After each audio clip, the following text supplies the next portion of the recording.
देखिए, मेरी जानकारी में अभी सीटों पर कोई बातचीत नहीं हुई है।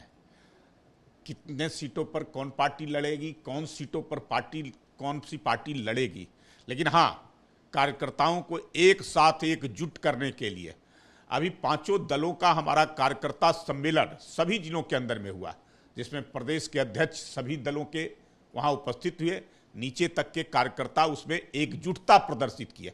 हमारा साथ साथ मिलकर के चुनाव लड़ना है।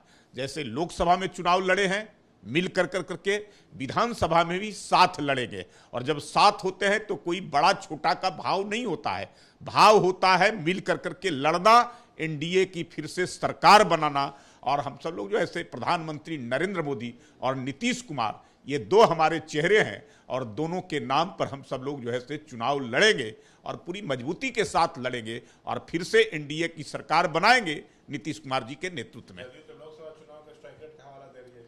देखिए, मैंने कहा ना कि जब बातें होगी और जब बैठेंगे घटक दल के लोग एक साथ, सीटों का जहां बंटवारा होगा तब उस पर कोई चर्चा होगी।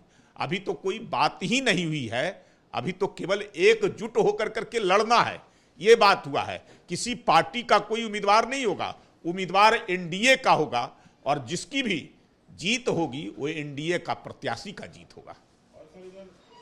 प्रशांत किशोर लगातार नीतीश पर अटैक कर रहे हैं। उन्होंने कहा कि नीतीश को इस्तीफा करना चाहिए, उनका मेडिकल बुलेटिन जारी हो, वो अनफिट है, बीजेपी गलती कर रही है, उनकी मानसिक स्थिति जानती है, तब भी उनको मुखौटा बनाकर चुनाव लड़ रही है। जनता के साथ बहुत बड़ा धोखा है।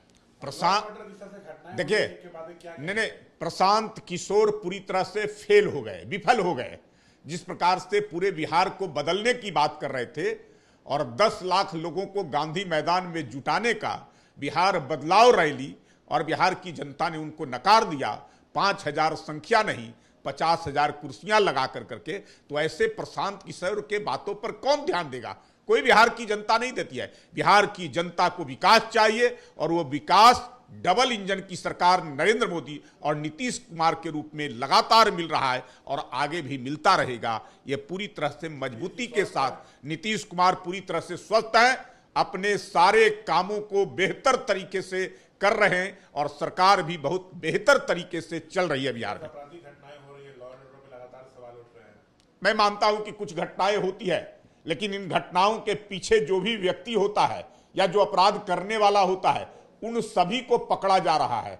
किसी बात का कोई बिहार के अंदर में कोई दहशत और भय का वातावरण नहीं है। लोगों को इतना विश्वास है कि एनडीए की सरकार है, नीतीश कुमार मुख्यमंत्री हैं, कोई अपराध कर करके बच नहीं सकता है, अपराधियों को कड़ी सजा मिलेगी।